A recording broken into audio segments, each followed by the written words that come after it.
Gracias por estar con nosotros. En este video vamos a hablar algunos aspectos de importancia relacionados con la refrigeración con R600A.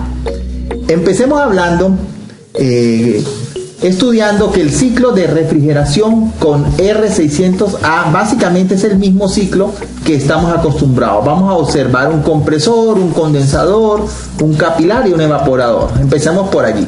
Sin embargo, una diferencia de estos sistemas con R600A son las presiones de trabajo, que son muy bajas a aquellos valores que estamos acostumbrados. Inclusive vamos a ver valores cercanos a las 10 pulgadas de mercurio en baja. Claro, dependerá de la temperatura, pero estamos hablando de valores por debajo de la presión atmosférica. Entonces esto es una diferencia bastante importante con respecto a los otros refrigerantes, que siempre teníamos, o mayormente teníamos, presiones por arriba de la presión atmosférica.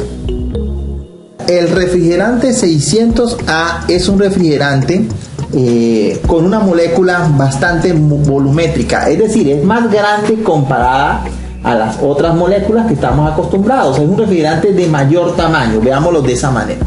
Por lo tanto, el compresor va a manejar volúmenes de cilindrada más grandes si lo comparamos, por ejemplo, con el R134A.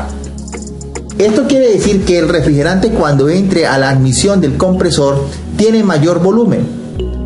Por lo tanto, necesitamos geométricamente una dimensión mayor para iniciar la compresión.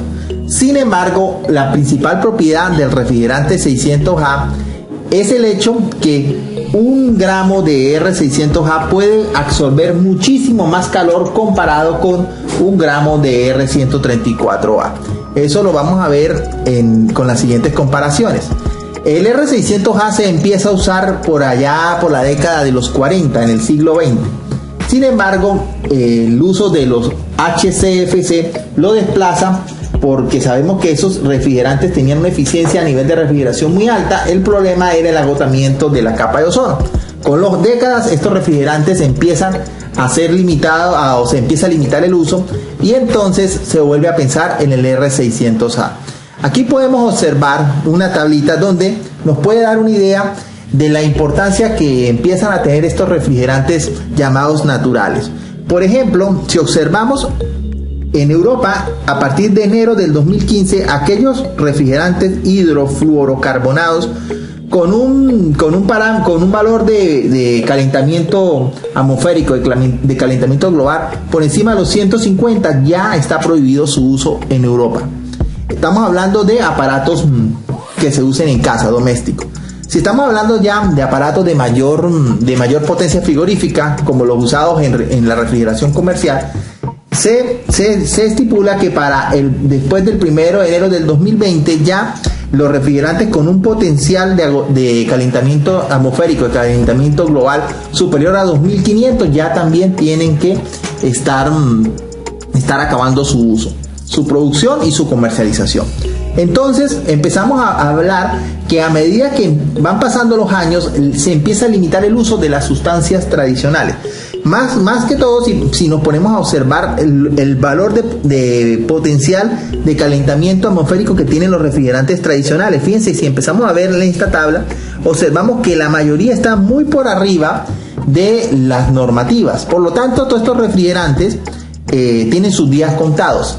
Es allí donde el refrigerante 600A adquiere importancia y empieza a ocupar los espacios que refrigerantes como el R134A antes tenían totalmente acaparados, al igual que el R404. Entonces el R600A empieza a ocupar los espacios de estos refrigerantes, sobre todo en el sector doméstico. Vamos entonces a observar cómo trabaja el R600A. De esa manera vamos a observar algunas de sus propiedades. Tenemos en pantalla, ¿verdad?, el diagrama de Molière. Hemos puesto dos diagramas. Hemos puesto el diagrama del R600A, y para poder comparar sus propiedades hemos puesto a la derecha el del 600A y a la izquierda el del R134A. Bueno, ¿qué podemos observar o qué conclusión podemos sacar de esto? Aquí las hemos desglosado. La primera conclusión para compartir es la siguiente. En promedio, la absorción de 1 gramo de R600A que pasa por el evaporador, 1 gramo que pase por el evaporador y pase por allí en 1 segundo, es capaz de absorber, aquí esto es lo más importante, es capaz de absorber 300 vatios en energía en forma de calor. Con 1 solo gramo podemos absorber, pasando por el evaporador, 300 vatios de energía. Esto es un rendimiento bastante grande. Si lo comparamos con el rendimiento del R134A, por cada gramo que pasaba por el evaporador en 1 segundo, el R134A era capaz de absorber 170 vatios. O sea, estamos pasando de absorber 170 vatios a absorber 300 vatios con el R600A. Aquí empezamos a comprender las bondades de estos refrigerantes. Esto va directamente... Esto se relaciona directamente con el hecho que los equipos que trabajan con R600A necesitan menor cantidad de refrigerante. Estoy hablando en masa, peso, necesitan menos masa, menos peso para trabajar que los refrigerantes tradicionales. Por ejemplo, una nevera, que usualmente estábamos acostumbrados a una carga cercana a los 150, 140 gramos, podemos observar una carga en estos equipos cercana a los 50 gramos. Tenemos una menor cantidad de refrigerante que introducir a estos equipos. ¿Por qué? Porque esto se debe al potencial de absorción que tiene este refrigerante.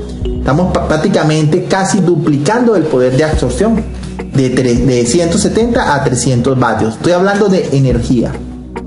Ahora, vamos a ver cómo es la característica del refrigerante cuando vamos a comprimir. En promedio, 1 gramo de refrigerante 600A cada segundo puede necesitar cerca de 50 vatios para ser comprimido a la presión de condensación adecuada.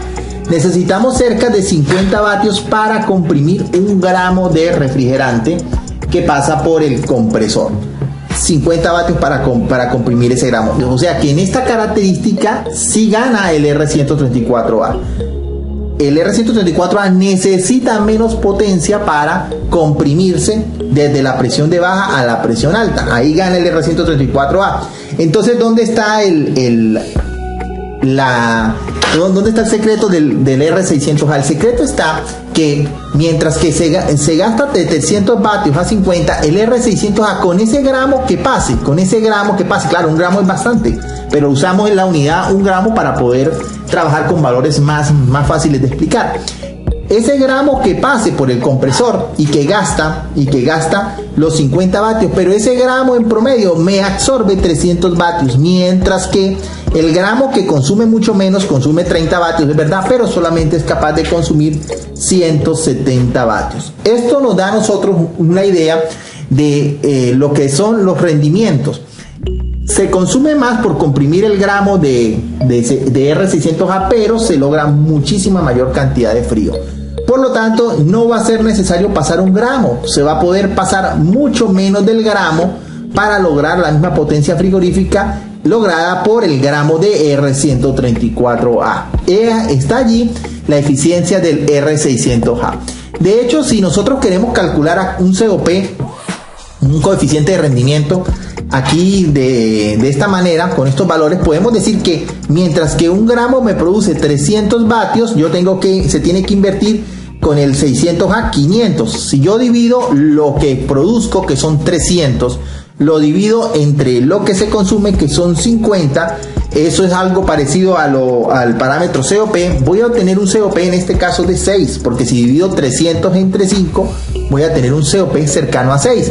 Mientras que si trabajo con el R134, claro, estos son promedios, estamos trabajando con valores promedio. Voy a necesitar, para poder absorber 170 vatios, vamos a necesitar una potencia de 30. Es decir, si dividimos 170 entre 30, nos va a dar un valor, menor a 6. Es decir, nos va a dar un COP menor a 6. Si dividimos 300 entre los 50 del 600A, nos da 300 entre 50 6, mientras que si dividimos 170 entre los 30 nos va a dar menos de 6, es decir, nos da un COP menor a 6, nos da una eficiencia menor en el R134A. Es la manera como podemos explicar las bondades de este refrigerante.